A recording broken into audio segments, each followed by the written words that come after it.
Welcome back, everybody. Today we have a special episode because we've got Anchorage Brewing Company's Gutted.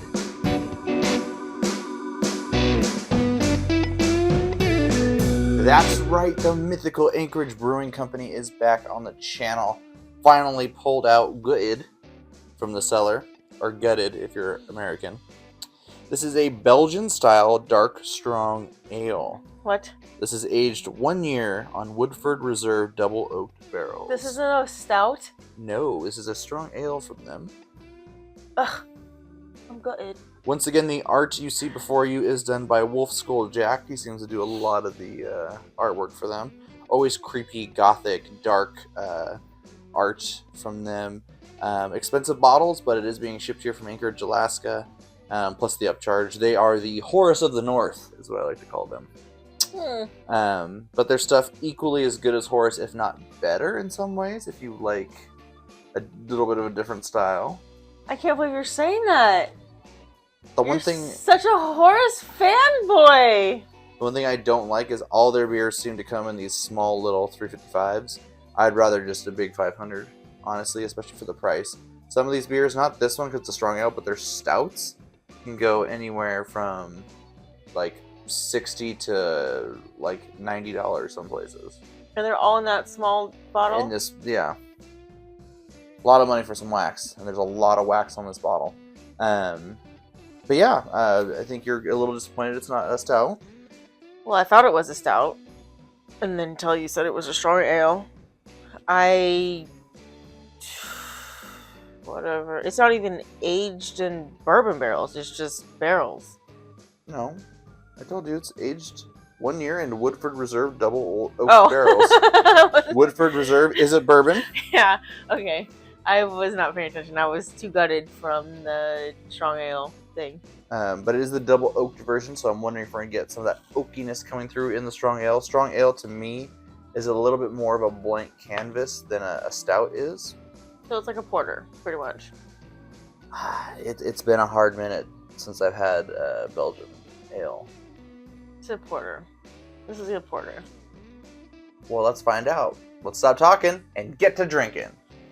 All right, it's time for the Brewmacher's patented method of opening wax. Fire. Patented. Burn them all. Burn them all. Wow. As we said before, it's probably not the right way to do it, but darn it if it doesn't give us results every time and in a quick and efficient way. Burning through the wax, you then get a bottle opener you don't care as much about and pop it open. There we go. Now, the one thing I didn't do was grab glasses, so I'm going to grab those real quick.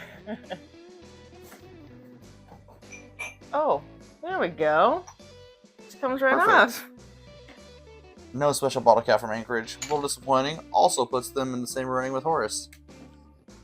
These guys know what they're doing. You're paying for the name, not the beer.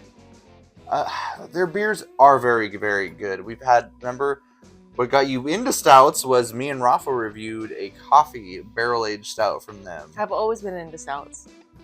Okay. I've never not liked stouts. I popped out the womb loving stouts. Oh, wow. Okay, well that's a lie because I'm okay. Well, that's made my mom sound like an alcoholic. Well, she was okay. Never mind. Oh wow, I'm getting dark fruits from back here. Yeah, this smells really good. Wow, This smells like a stout.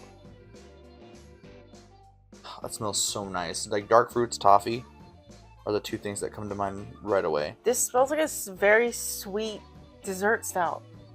Yeah, like dates, figs. Yeah. This almost smells like a stout aged in like red wine barrels that we've had before. Yeah. Definitely smells sweet. And obviously dark.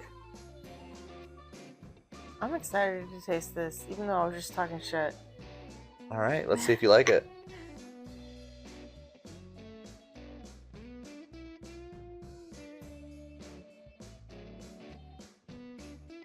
Wow. Definitely those dark fruits. And the sweetness, it's good and builds. And as the sweetness finishes and builds, it's caramel and toffee at the very end. I don't even know how to describe this. It's good. I really like it. It does taste like a stout to me. Well, I don't know. It's sweeter in a different way than most stouts. That's what I get with strong ale. It's sweeter and it's not as thick. It's a little bit lighter. I would expect. I can't even remember. Oh yeah, I know how much it is. This tastes lighter to me in consistency and also ABV because I've had a lot of stouts. I feel like someone who bought this because of the label and they thought it looked cool and they didn't care about their wallet and they have no idea about beer and they tasted this would be very heavy for them. It would be too much for them, I feel like. But for us, this is a thinner beer. It's not very thick at all, as you were saying, and it doesn't taste very boozy, as people who, like you said, drink a lot of big beers. Very, very tasty Anchorage. This is why they get their name. Yeah. For instance, okay, so their stouts are very expensive, like I said. However, we've had a barrel-aged porter from them before on the channel, Freya. You can check that out over here. And now we've had this one, Gutted. And these were both, I think, more in the $30 to $35 range, as opposed to the 60 plus. Okay. Because they're not stouts.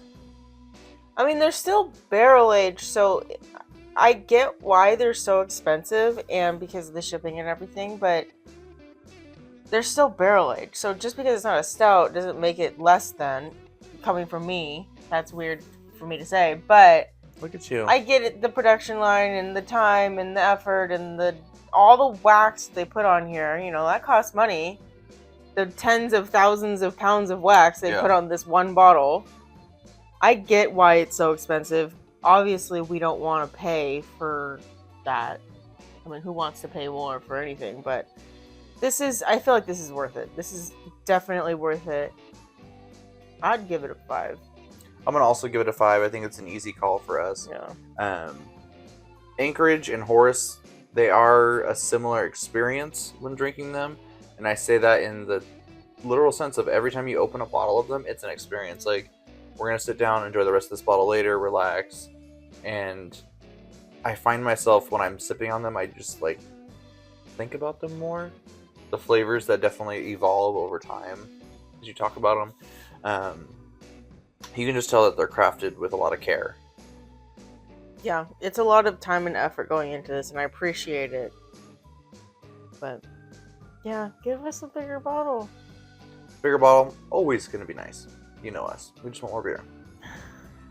As we mentioned, this is very smooth, and the ABV doesn't really come through at all. I'm assuming 1 decimal place? Yeah, 0. 0 decimal places, I'm going to say 12. 10. 10? Mm-hmm. Okay, so that's probably why it doesn't taste like a whole lot. It's only 10%. Yeah, it doesn't taste like a lot. I was expecting it to be a little bit more, but if you're an amateur, a brewmature amateur, like me, just kidding, not like me. If you're an amateur and you just bought it, like I said, like if you just bought it for the label because it looked cool, this is a big beer for you. But for us, it's very puny compared to other barrel-aged beers. Mm-hmm. However, it just shows that the higher the ABV doesn't mean the better the beer. Right. You can tell that this is thought out and carefully crafted, and we really enjoyed it. Brewed with love. Speaking of brewing with love, if you loved the video, go ahead and click that thumbs up button. Click that bell icon so you can be notified when the next video comes out. You don't want to miss it. Subscribe. It all helps us out. We're trying to get to 200 by the end of this year. Not big for a lot of people, but it'll be a big deal for us. Until next time, we're the Brewmatures, trying every beer around the world. One sip at a time.